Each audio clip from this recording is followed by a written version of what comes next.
Welcome to bird media. నేను మీ పవన్ కృష్ణమూర్తి. నిన్న విశాఖలో జరిగినటువంటి సంఘటనకి మూలం ఒకసారి తెలుసుకోవాలని చెప్పి చూసినప్పుడు గతంలో ఒక 6-7 నెలల క్రితం మన బర్డ్ మీడియా ఛానల్లోనే steel plant employees executive association something పేరు కరెక్ట్గా గుర్తులేదు, దానికి సంబంధించి స్టీల్ ప్లాంట్ ఎంప్లాయీ అయినటువంటి కేవీడి ప్రసాద్ గారిని ఇంటర్వ్యూ చేయడం జరిగింది. సో అందులోనే ఇలాంటి ప్రమాదాలు జరిగేటువంటి అవకాశాలు ఖచ్చితంగా ఉన్నాయి, మాకు ఇది జరుగుతోంది అని అందులో అప్పుడే చెప్పడం, అప్పుడే స్టీల్ మినిస్టర్ కుమారస్వామి గారిని కలవడం, అదే మూమెంట్లో స్టీల్ ప్లాంట్ ప్రైవేటీకరణ జరగదు, ఇక్కడ ఇలా ఏమేమి జరుగుతున్నాయి, ఎలాంటి ఇబ్బందులు ఉన్నాయి, ఇవన్నీ విషయాలు కూడా ఎంపీ ఎం భరత్ గారిని తీసుకొని వెళ్ళి అక్కడ రిప్రజెంటేషన్ ఇచ్చొచ్చారు.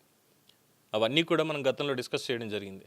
సో మళ్ళీ ఇప్పుడు ఎందుకు జరిగింది ఈ ఘటన అనేదానికి మూలాలు ఒకసారి చూస్తే గతంలో ఇంటర్వ్యూలో చెప్పినటువంటి విషయాలన్నీ కూడా స్పష్టంగా ఉంటాయి. ఒకసారి అందుకే ఆ ఇంటర్వ్యూని మళ్ళీ 3 పార్ట్స్ కింద మీ ముందుకు తీసుకొద్దాం అనేటువంటి ఈ ప్రయత్నం. అందులో భాగంగానే ఈ మొదటి పార్ట్, తర్వాత రెండోది, తర్వాత 3వ పార్ట్, అసలు దీనికి సొల్యూషన్ ఏంటి అనేది కూడా ఇందులో చూడండి ఒకసారి. Welcome to the bird media. నేను మీ పవన్ కృష్ణమూర్తి. విశాఖపట్నం స్టీల్ ప్లాంట్ మీద సిరీస్ ఆఫ్ ఎపిసోడ్స్ చేసుకుంటున్నాం. సరే, దీంట్లో ఇది కంక్లూడింగ్ కాదు, అలానే ఇది ఎండ్ కూడా కాదు, బట్ ఇదొక ప్రమాణ స్వీకరణ లేదంటే ఒక ప్రతిజ్ఞ అనుకుందాం. ఎందుకంటే విశాఖపట్నం స్టీల్ ప్లాంట్ ఎంప్లాయీస్కి ఉన్నటువంటి నిబద్ధత ప్రభుత్వంలో ఉన్నటువంటి పెద్దలకి, కేంద్రంలో ఉన్నటువంటి వాళ్ళకి, అండ్ ఆఫ్ కోర్స్ ఎస్ సిగ్గుచేటు మన ప్రజలకు కూడా లేదేమో అని అనిపిస్తోంది. అయితే దీనికి సంబంధించి అసలు ఏం చేస్తే బాగుంటుంది, 2030 సంవత్సరానికల్లా విశాఖ స్టీల్ ప్లాంట్ని దేశంలోనే అగ్రగామిగా నిలబెట్టాలి అన్నటువంటి ఒక అభిప్రాయాన్ని, అట్ ద సేమ్ టైం దీనికి మా ఎంప్లాయీస్ ఏం చేస్తాం అనేదానికి కొన్ని నిర్దిష్టమైనటువంటి పాయింట్స్ చెప్తున్నారు కేవీడి ప్రసాద్ గారు. అవి వారి బాటలోనే తెలుసుకుందాం. సార్ చెప్పండి. గవర్నమెంట్ని వదిలేయండి, గవర్నమెంట్ని వదిలేయండి అంటే వాళ్ళని పని చేయించకూడదు, ఇంకోటి కాదు, మీరేం చేద్దాం అనుకున్నారు అసలు? ఇప్పుడు ఈ మాట ఇంకొకళ్ళు ఎవరు మాట్లాడకూడదు అంటే నాలాంటి ఇంకొక జర్నలిస్టో, లేదంటే ఇంకొక అనలిస్టో, లేదంటే ఒక పొలిటీషియనో, లేదంటే గాలికి పోయి ఎవడైనా సరే వచ్చి మళ్ళీ విశాఖపట్నం స్టీల్ ప్లాంట్ అమ్మేస్తున్నారు, విశాఖపట్నం స్టీల్ ప్లాంట్ని ప్రైవేటీకరణ చేసేస్తున్నారు, విశాఖపట్నం స్టీల్ ప్లాంట్ పూర్తిగా మూతపడిపోతుంది, ఇలాంటి మాట ఒక్కళ్ళు కూడా మళ్ళీ మాట్లాడకూడదు భవిష్యత్తులో అంటే ఏం చేయాలి, ఏం చేస్తే ఇదంతా కూడా క్లియర్ అవుతుందంటారు? సార్, ఇది ఖచ్చితంగా ప్రభుత్వం చేతిలో ఉంది సార్. విశాఖపట్నం స్టీల్ ప్లాంట్ని పబ్లిక్ సెక్టర్లోనే ఉంచాలి. ఎందుకు పబ్లిక్ సెక్టర్లో ఉంచాలనే దాని మీద మనది మిశ్రమ ఆర్థిక వ్యవస్థ అయితేనే మన దేశ పరిస్థితులకు అనుగుణంగా, గతంలో సార్ రష్యా కమ్యూనిస్ట్ కంట్రీలో రొట్టెల కోసం కొట్టుకున్నారు సార్. అమెరికా క్యాపిటలిస్ట్ కంట్రీలో అంతర్యుద్ధాలు అయినాయి సార్. 2-3 ఆర్థిక మాంద్యాల్లో కూడా మనం నిలబడ్డాం సార్. మన తిండి మనం పండించుకున్నాం, మనం తినగలిగాము, మనం అట్లీస్ట్ ఆ మినిమం ఫెసిలిటీస్ని కంటిన్యూ చేసుకోగలిగాం అంటే because of public sector and private sector రెండు ఉండబట్టే. అవి లేని వ్యవస్థలో ఈ రోజుకి నిన్న ఎయిర్లైన్స్ సంక్షోభం ఇప్పుడు కూడా నడుస్తుంది, ఒక కైండ్ ఆఫ్ బ్లాక్ మెయిలింగ్ నడుస్తుంది. అంటే సేఫ్టీని కూడా ఒక రకంగా గవర్నమెంట్ సేఫ్టీని ఇంప్లిమెంట్ చేయాలనుకున్నప్పుడు కూడా అంటే గవర్నమెంట్ మీద వ్యతిరేకత తెచ్చే విధంగా అక్కడ ఎయిర్లైన్స్ అంటే ఎంత ధైర్యం ఉండాలి సార్. కరెక్ట్. ఎందుకు ఆ ధైర్యం ఎక్కడి నుంచి వచ్చింది?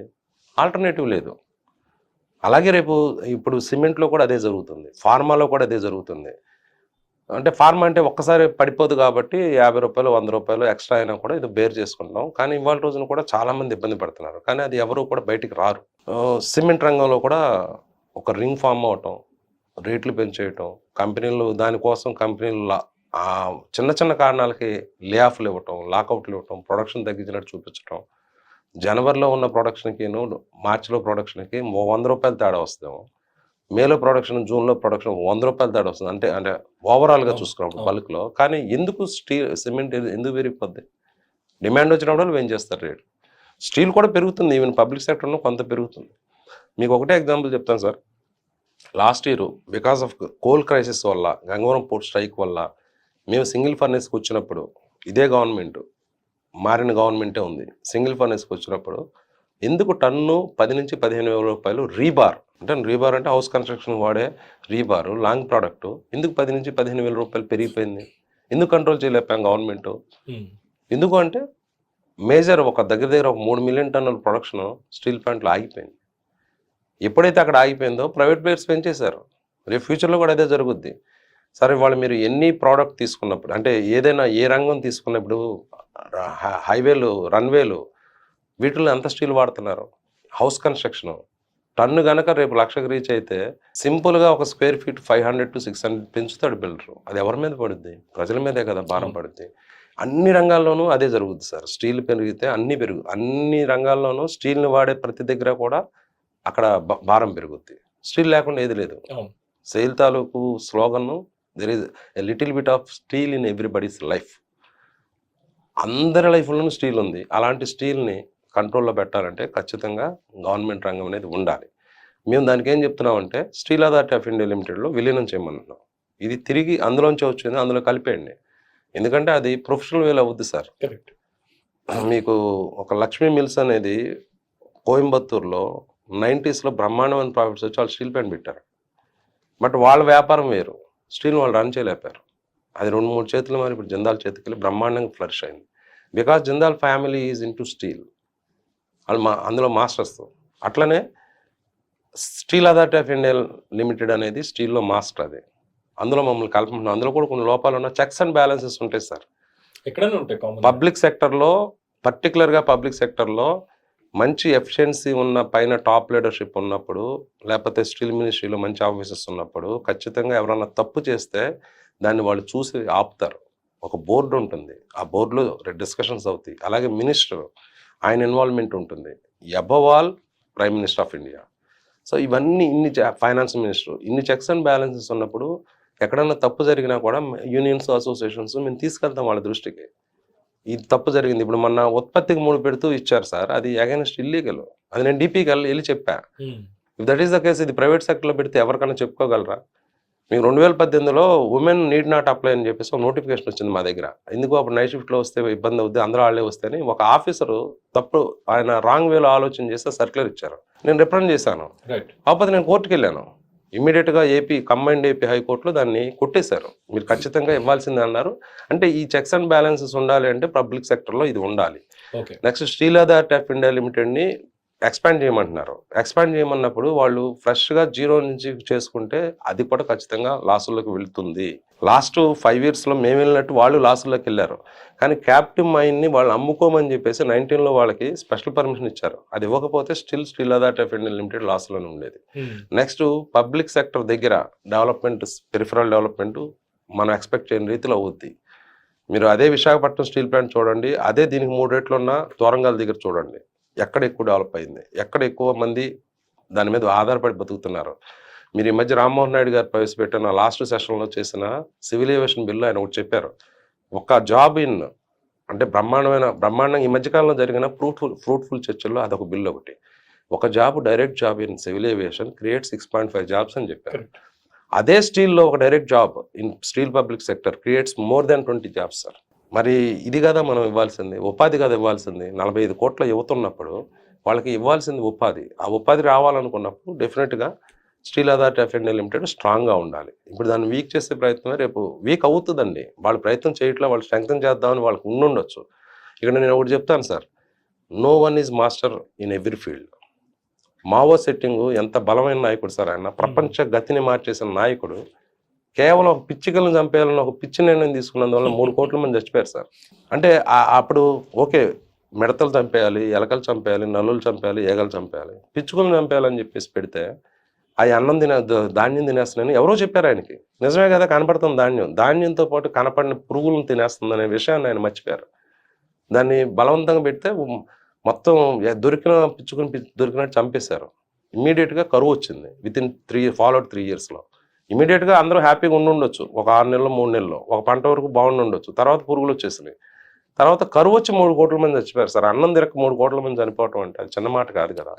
అలాగే ఇక్కడ తీసుకుంటున్న స్టీల్ని మాకు స్ట్రాటజిక్లో పెట్టకుండా ఉండటం అనేది డెఫినెట్గా it is not going to help the nation in future. Developed కంట్రీస్లో బ్రిటన్ క్యాపిటల్కి పుట్టినలు సార్, అక్కడ ఒక చైనా కంపెనీ నేషనలైజ్ చేసిన స్టీల్ కంపెనీని టాటా కంపెనీకి 5,000 కోట్లు ఇచ్చింది. ఈ still even then Tata company అక్కడ రన్ చేయలేని పొజిషన్లో ఉంది. మెటల్లో 3 కంట్రీస్లో మూసుకున్నారు. సో ప్రైవేట్ కంపెనీలకు వస్తే లాభాలు వచ్చేస్తేనే అది అబద్ధమే. ఇక్కడ కూడా భూషణ్ స్టీల్ నమ్మారు, ఎస్ఆర్ స్టీల్ అయిపోయింది. నెక్స్ట్ అప్పులు అంటున్నారు. ఎవరు ఇస్తున్నారు అప్పులు, ఎవరికి ఇస్తున్నారు అప్పులు? అప్పులు ఇచ్చే స్టీల్ ప్లాంట్కి అయితే తీర్చే స్టీల్ ప్లాంటే కదా.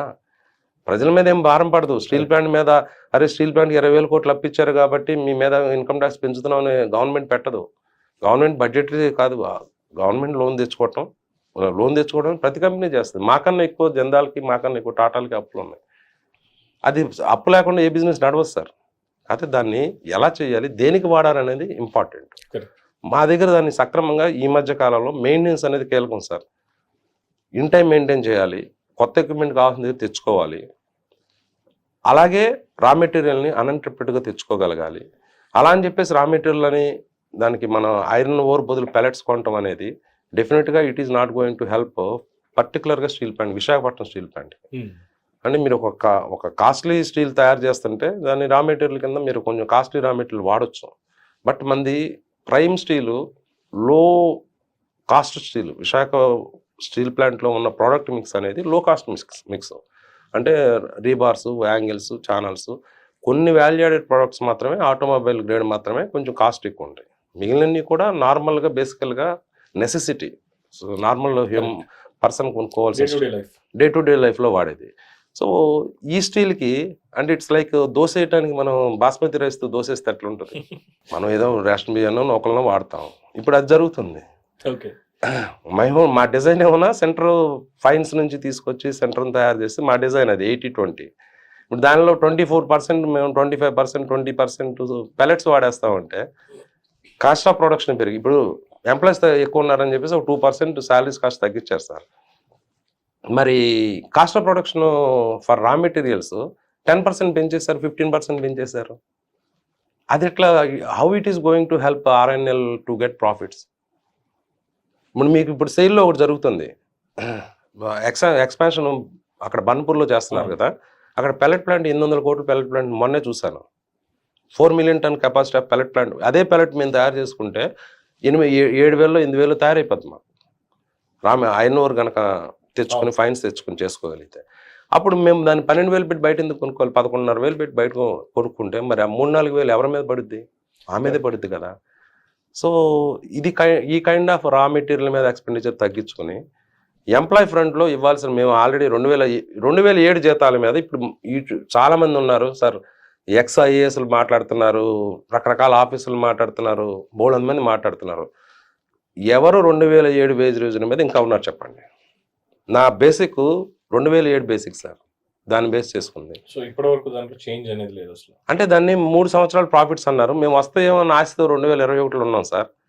ఎప్పుడైతే ప్రైవేటేషన్ ప్రకటించారో మాకు బ్యాంక్ లోన్స్ తగ్గిపోయినాయి, మాకు బయట నుంచి కస్టమర్స్ సప్లైర్స్ ఆటోమేటిక్గా, ఇప్పుడు మునిగిపోయిన ఆవుల మీద ఎవడు పెట్టుబడి పెడతారు సార్? ఏమో మా డబ్బులు ఎందుకంటే సప్లైర్స్ వెనక్కి వెళ్ళారు, మేమన్నా కాన్వర్ట్ సిచ్యువేషన్లో బయట రేట్ పెంచి కొనుక్కోవాల్సి వచ్చింది, రకరకాల ఇబ్బందులు మాకు వచ్చినాయి.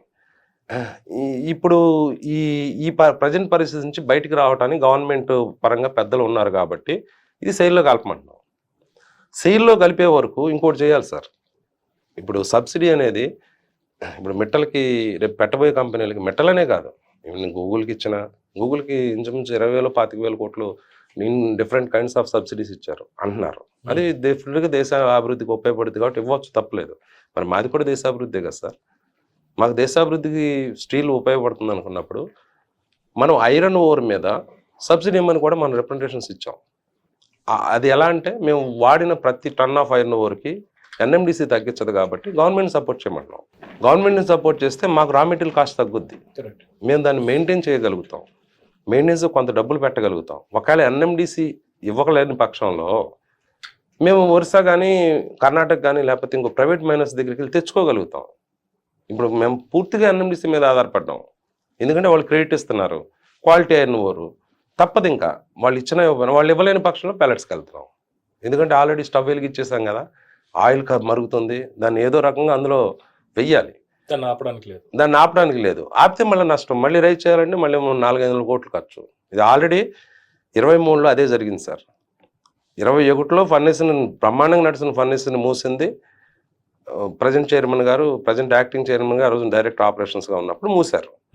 తర్వాత 23లో డిసెంబర్లో మళ్ళీ అగైన్ రైజ్ చేస్తారు, అప్పుడు కూడా రా మెటీరియల్ లేకుండా రైజ్ చేస్తారు.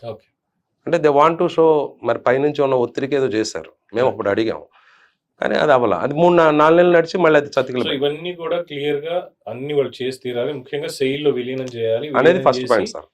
విలీనం చేసి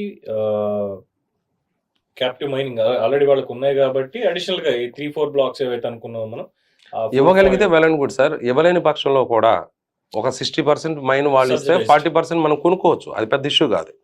ఎందుకంటే అది ఈవెన్ జందాలు కూడా వాళ్ళ దగ్గర ఉన్న మైన్ ఉన్నా కూడా బయట నుంచి కొంటారు. అది పెద్ద ఇష్యూ కాదు సార్. సో ఇందాక ఆల్రెడీ మనం గత ఎపిసోడ్ లో కూడా మొత్తం అన్ని చెప్పుకున్నాం. ఏవైతే ఎంప్లాయీస్ ఇష్యూస్ ఉన్నాయో వాటిని క్లియర్ చేయాలి. అట్ ద సేమ్ టైం అవును సార్. బ్రెయిన్ డ్రైన్ని అర్జెంటుగా కనుక అరికట్టకపోతే స్టీల్ ప్లాంట్ని మీరు తర్వాత 1,00,000 కోట్లు కాదు కదా 5,00,000 కోట్లు ఇచ్చినా కూడా overnight we cannot produce technocrats. Right. ఖచ్చితంగా. ఎందుకంటే ఇక్కడ ఒకటి చెప్తాను సార్, leadership important sir. Pawan Kalyan గారు డిప్యూటీ సీఎం అవ్వంగానే ఒక యువ ప్రతిభావంతుడైన అధికారి అని చెప్పి ఆయన కేరళ నుంచి తెచ్చుకున్నారు. కృష్ణతేజ గారా కృష్ణ చైతన్య గారు కృష్ణతేజ. ఎందుకు? He believes in that in him. ఆయన బ్రహ్మాండంగా అక్కడ చేస్తున్నారు కాబట్టి నా దగ్గర ఉంటే నా పంచాయతీరాజ్లో ఉంటే ఇంకా బ్రహ్మాండం నేను చేయగలుగుతాను. మరి మాకు కూడా లీడర్ కావాలి కదా sir. Government not only for government. ఇప్పుడు చీఫ్ సెక్రటరీ గారిని తెచ్చుకున్నారంటే సీఎం గారు ఆయన పనితీరు మీద ఉండే కదా. సో లైక్ దట్ ప్రతి ఎవ్రీవేర్. ఇప్పుడు కొత్త జిల్లాలు ఇచ్చారు, ఎంఆర్ఓలతో నడపరు కదా, ఐఏఎస్ని తీసుకొస్తారు కదా. మరి ప్రతి దగ్గర కూడా ఆ విధంగా ఒక ప్రొఫెషనల్ క్వాలిఫికేషన్ ఉన్న వాళ్ళని, సూటబుల్ పీపుల్ని, సూటబుల్ డిజిగ్నేటెడ్ పీపుల్ని తెచ్చుకున్నప్పుడు 6 నెలలకి ఎందుకు ఉండట్లేదు? That is our prime question. 6 నెలలకి అలాగే మాతో ఎందుకు ఎవరు కూడా ఎందుకు వచ్చి మాట్లాడు. ఇంకొకటి ఇది ఫస్ట్ నుంచి అడుగుదాం అనుకున్నాను సార్. ఆర్ఐఎన్ఎల్కి సిఎండిగా పనిచేసినట్టు వాళ్ళు తెలుగు వాళ్ళు ఎవరు ఉన్నారా ఇప్పటిదాకా? ఎందుకు లేరు సార్? ఎంతమంది ఉన్నారు సార్? శివసాగర్ రావు గారు చేశారు, మధుసూదన్ రావు గారు చేశారు, మధ్యలో ఇన్ఛార్జిగా కొద్ది కాలం 1 month ఎంతో సిఎప్ఆర్రావు గారు చేశారు. ఇక్కడ తెలుగు హిందీ అనేది కాదు సార్. ఇక్కడ ఎందుకు అడిగానని నేను చెప్తాను దాని తర్వాత. సో ముగ్గురు యాజ్ పర్ రికార్డ్ మనకి పనిచేసినటువంటి వాళ్ళు టాప్ మేనేజ్మెంట్ అంటే ఇంకా సిఎండి అంటే సిఎండి డైరెక్టర్ గా చాలా మంది తెలుగులు చేస్తారు. డైరెక్టర్లు వేరు. కేకే రావు గారు సిఎండి అంటే డెసిషన్ మేకింగ్ లో హైయెస్ట్ పవర్ ఉన్నటువంటి ఈక్వల్లీ డైరెక్టర్స్ తో సంప్రదించే మాక్సిమం సిఎండీస్ అందరూ డెసిషన్ తీసుకుంటారు సార్. రీసెంట్ పాస్ట్ లో మాత్రమే ప్రైవేటైజేషన్ ప్రకటించాక మాత్రమే డైరెక్టర్స్ డెసిషన్స్. అది మా ప్రీవియస్ హెచ్ఆర్ డైరెక్టర్ అయితే నాకు తెలిసి ఏది కూడా ఫార్వర్డ్ చేయలేదు. ఈవెన్ మా రిప్రజెంటేషన్ తీసుకోవడానికి కూడా ఆయన చివరి 6 నెలల్లో రిప్రజెంటేషన్ కూడా తీసుకోలేదు. ఓకే. సో ఇక్కడ చైర్మన్తో పాటు డైరెక్టర్లు కీలకం. తెలుగు వాళ్ళు డైరెక్టర్లు చాలా మంది చేస్తున్నారు. అట్లనే ఇక్కడ హిందీ తెలుగు అనేది కాదు సార్. ప్రీవియస్ చాలా మంది ఎఫిషియెంట్ గా పనిచేస్తున్న వాళ్ళ వల్లనే స్టీల్ ప్లాంట్ ఈ రోజున. అంటే ఇప్పుడు ఎందుకు ఇది మాట్లాడుకోవాల్సి వస్తుంటే ఇదే మళ్ళీ నేను ప్రాంతీయ భేదాలు, భాషా భేదాలు ఇదేం చెప్పడానికి కాదు సార్. ఎంప్లాయీస్ ఆల్రెడీ మాట్లాడుకున్నాం, ప్రాఫిట్ అండ్ లాస్ మాట్లాడుకున్నాం, ఓవరాల్ ఏం జరుగుతుందని మాట్లాడుకున్నాం సార్. నిజంగా ఇప్పుడు జరుగుతుంది ఏంటంటే ఇక్కడ 2 సామెతలు చెప్పుకోవాల్సి వస్తుంది. ఒకటి కుక్క పని కుక్క చేయాలి, గాడిద పని గాడి చేయాలి అనేది. రెండోది వచ్చేసి ఈ హైరార్కీ లెవెల్లో ఏదైతే జరుగుతుందో ఇప్పుడు నాయకత్వం కావాలని ఏదైతే అన్నారో దానికి సంబంధించినప్పుడు కుక్కను చంపాలి అంటే పిచ్చిదని ముద్ర వేయాలి. సో ఇది కూడా స్టీల్ ప్లాంట్ మీద జరుగుతుంది అనేది ముందు నుంచి మాట్లాడుకునేటువంటి అంశం. సో ఈ రెండు ఎందుకు గుర్తు వస్తున్నాయంటే సరైనటువంటి నాయకత్వం పైన ఉన్నటువంటి వాళ్ళు, గతంలో ఉన్నటువంటి వాళ్ళకి, ఇప్పుడు వస్తున్నటువంటి వాళ్ళకి, ప్రజల్లో ఉన్నటువంటిది నేను ముందుకు తీసుకొస్తాను. మరి ఎంతవరకు యాక్సెప్ట్ చేస్తారో మీకు తెలియదు. దాదాపు ఒక 10 years నుంచి స్టీల్ ప్లాంట్కి సంబంధించి వివరాలు మాట్లాడుకుంటున్నప్పుడు ఎక్కువగా ఒరిస్సా నుంచి అని, లేదంటే ఎక్కువగా మధ్యప్రదేశ్ నుంచి అని, నార్త్ సైడ్ నుంచి ఎక్కువ ఈ సిఎండీలు అనేది రావడం, లేదంటే డైరెక్టర్ బోర్డ్స్లో ఎక్కువగా ఉండడం, డెసిషన్ మేకింగ్ మొత్తం వాళ్ళదే ఉండడం, వాళ్ళే లేబర్ని కూడా అవసరమైతే అక్కడ నుంచి తీసుకొచ్చి వాళ్ళ స్టేట్స్ నుంచి ఇక్కడ పెట్టి కాంట్రాక్ట్లను ఇంకోట్లను వాళ్ళే చేయించడం, వాళ్ళే మళ్ళీ బయటికి వెళ్ళి ఈ కాంట్రాక్ట్ వర్క్స్కి ఏవైతే ఇస్తారో వాళ్ళ మనిషినే పెట్టి టెండర్లో పాల్గొనేలా చేయడం, ఇవన్నీ చేయడం చేసి ఎక్కడో ఒక ఇందాక మీరు అన్నటువంటి కమ్యూనికేషన్ గ్యాప్ కావచ్చు, లేదు అంటే మిగతా అన్ని రకాలుగా కలిసి వచ్చేదానికి ఏంటంటే విశాఖ లాభాల్లో ఉన్నదాన్ని నష్టాల్లోకి పంపించడం ఎలా అనే దాని మీద ఒక క్రాష్ కోర్స్ చేశారు వీళ్ళందరూ. లేదు సార్, ఇప్పుడు ఒక మాట బయట గట్టిగా మాట్లాడుతారు. అట్లా కాదు సార్. ఎందుకంటే ఒకసారి వన్స్ డైరెక్టర్గా కానీ చైర్మన్ కానీ రిటైర్ అయిన తర్వాత ఆయనకి మాకేం సంబంధం ఉండదు సార్. వాళ్ళేమి ఇక్కడ మా నిర్ణయాలను ఏమి ప్రభావితం చేయరు, మా మేనేజ్మెంట్ నిర్ణయాలను ఏమి ప్రభావితం చేయరు. ఇంకా చెప్పాలి అంటే ఏదైనా హుదూద్ లాంటి కష్టంలో వచ్చి వాళ్ళు ఫిజికల్గా కూడా వచ్చి నిలబడి సజెషన్స్ ఇచ్చారు. ఎందుకు రీసెంట్ గంగవరం పోర్టు టైంలో కూడా ఈడీ గారు నాగరాజన్ గారు అని ఆయన ఈజ్ ఎక్స్పర్ట్ ఇన్ కోకో వన్. నా 380-400 పుషింగ్లు చేసే కోకో వన్స్ 140 బేస్ మినిమంకి వచ్చినప్పుడు భయపడ్డాం అందరం. ఒకటి కోకోన్ పడిపోతుంది, అంటే కోకోన్ ఎక్విప్మెంట్ కొలాప్స్ అవుద్ది. 2 గ్యాసెస్ ఏమన్నా లీక్ అయితే కంట్రోల్ చేయలేకపోతే ఎక్స్ప్లోజన్స్ అవుతాయి, లేదంటే యాక్సిడెంట్స్ అవుతాయి. గ్యాస్ లీక్ అయితే చాలామంది చనిపోతారు. అంటే ఎక్విప్మెంట్ మనం హ్యాండిల్ చేయగలమా అంత లోలో అనేది ఉన్నప్పుడు ఆయన వచ్చి 4 రోజులు మా ప్లాంట్లో కూర్చొని ఎలా చేయాలని ఆయన వాస్ట్ సార్ మా steel plant HR first 3 million ton 40 years back టెక్నాలజీని కన్స్ట్రక్ట్ చేశారు, కమిషన్ చేశారు, 110%, 120% ప్రొడ్యూస్ చేశారు. సెకండ్ 4.3 మిలియన్ టన్ని కన్స్ట్రక్ట్ చేశారు, కమిషన్ చేశారు.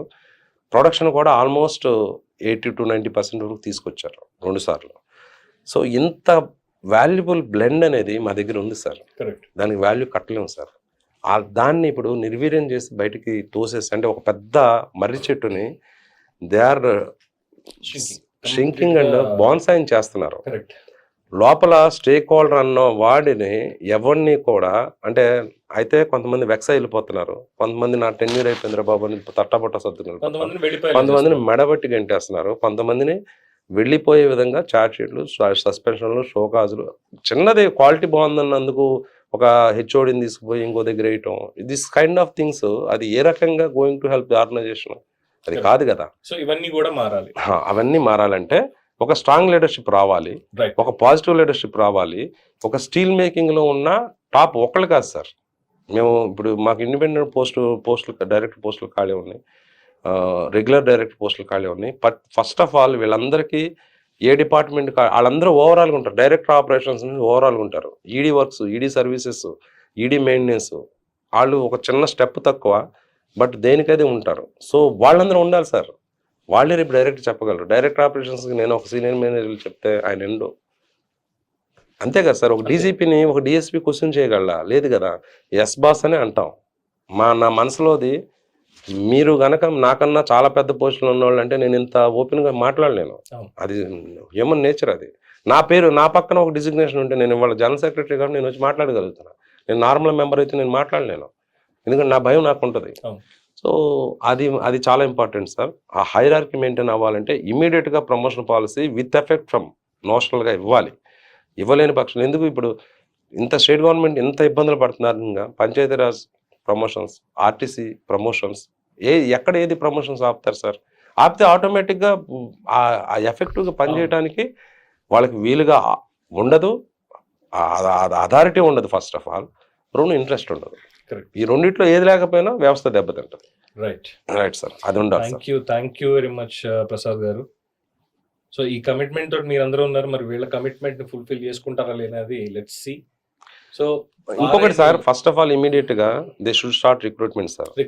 రిక్రూట్మెంట్ స్టార్ట్ చేయాలి. ఇక్కడ 2 బాధ్యతలు ఉన్నాయి సార్. అక్కడ నిర్వాసితులు ఉన్నారు, వాళ్ళకి ఇవ్వాలి. ఇక్కడ వేకెన్సీస్ ఆర్ దేర్. ఇది నిర్వాసితులు అన్నది అలాగే ఇంకా కొన్ని విషయాలు ఉన్నాయి సార్. నేను ఎందుకు ఇందులో కలపలేదు అంటే వాటిని ఇందులో కలిపాను అంటే పబ్లిక్ ఇంకా డీవియేషన్ అయిపోతుంది. వాటన్నిటి మీద సపరేట్ గా ఒక్కొక్క సబ్జెక్ట్ నేను చెప్తాను. ఎందుకంటే నిర్వాసితులు ఇప్పటిది కాదు, కృపాం రాజుల దగ్గర నుంచి మొదలు పెట్టుకు రావాలి కాబట్టి.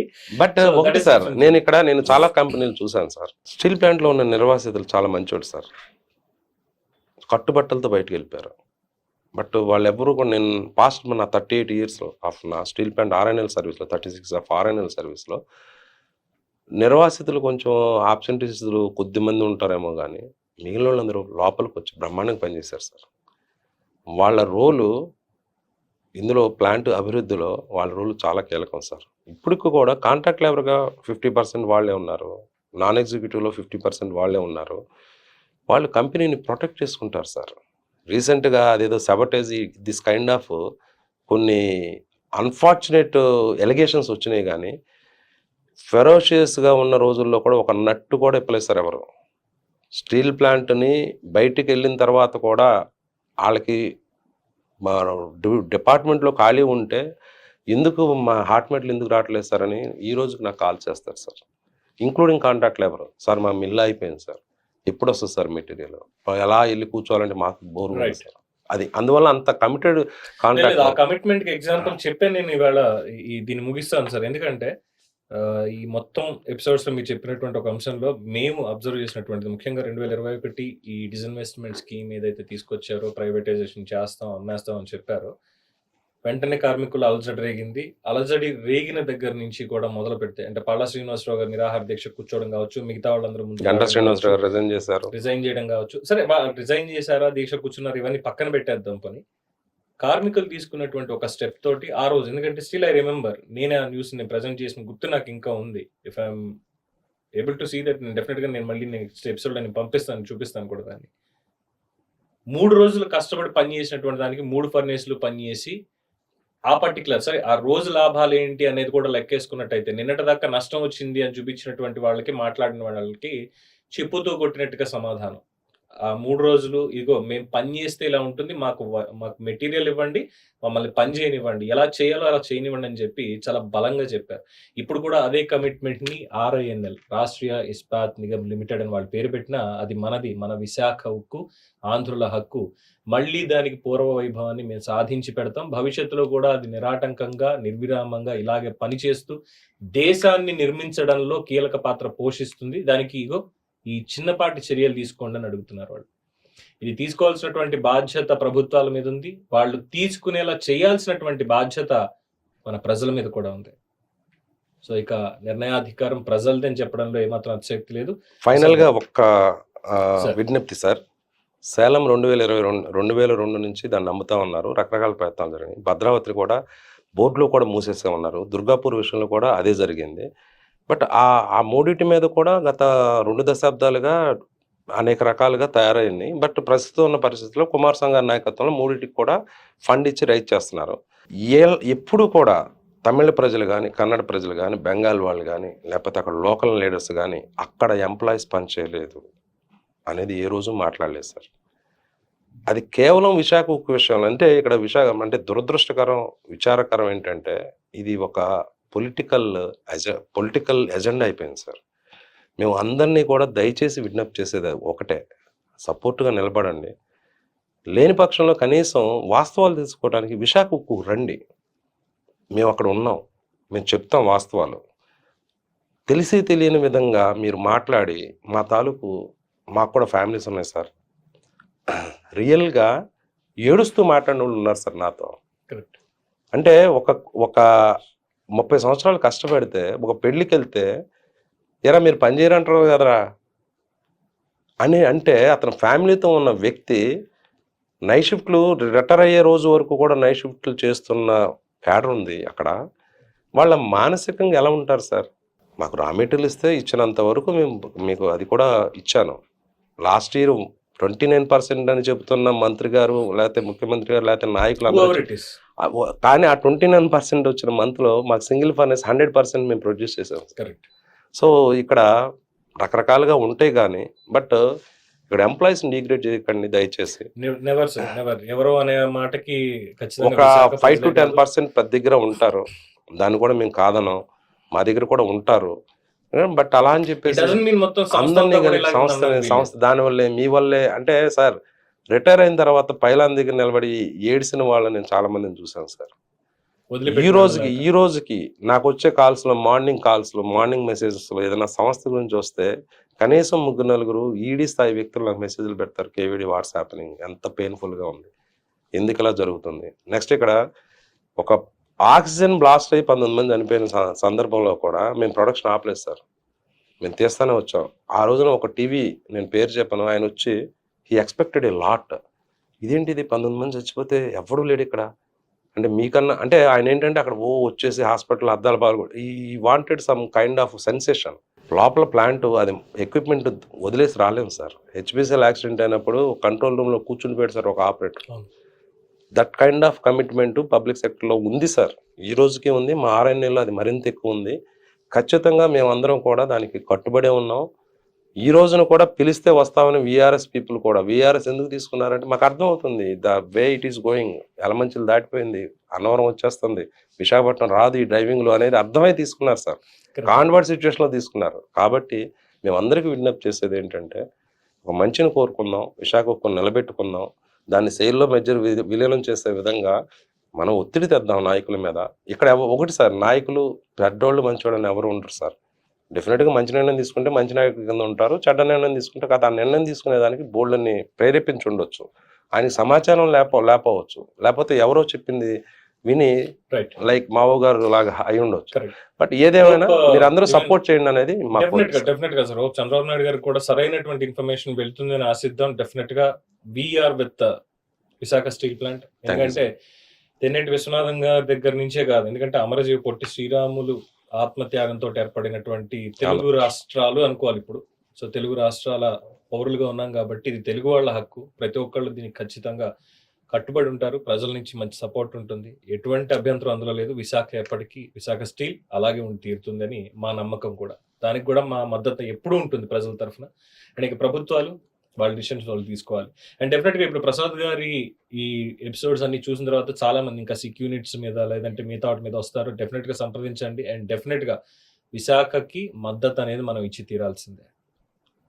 ఇది విశాఖపట్నం స్టీల్ ప్లాంట్కి సంబంధించినటువంటి in and out phase 1 episodes. ఎందుకంటే ఇంకా ఫర్దర్గా ఫ్యూచర్ కూడా ఉంది కాబట్టి జరిగే డెవలప్మెంట్స్ మీద మళ్ళీ మాట్లాడుకుందాం. థ్యాంక్ యూ ప్రసాద్ గారు, మా స్టూడియోకి వచ్చి అనేక విషయాలు తెలియజేసినందుకు. Thank you sir. First of all నేనే థ్యాంక్స్ చెప్పాలి. ఎందుకంటే ఇట్స్ ఓకే సార్. ఒక సామాజిక బాధ్యతగా తీసుకుని మీరు అన్ని వివరంగా మీకు మదర్కి సర్జరీ అవుతున్నా కూడా మీరు ఎంత టైం ఇచ్చారు అంటే డెఫినెట్ గా మేము మా విశాఖ ఉద్యోగులందరి తరఫున మీకు ధన్యవాదాలు చెప్తాను. Thank you sir. సో దీని మీద మీ అభిప్రాయాలని, మీ సలహాలు, సూచనలని కామెంట్స్ రూపంలో తెలియజేయండి. ఆదరిస్తున్నందుకు ధన్యవాదాలు.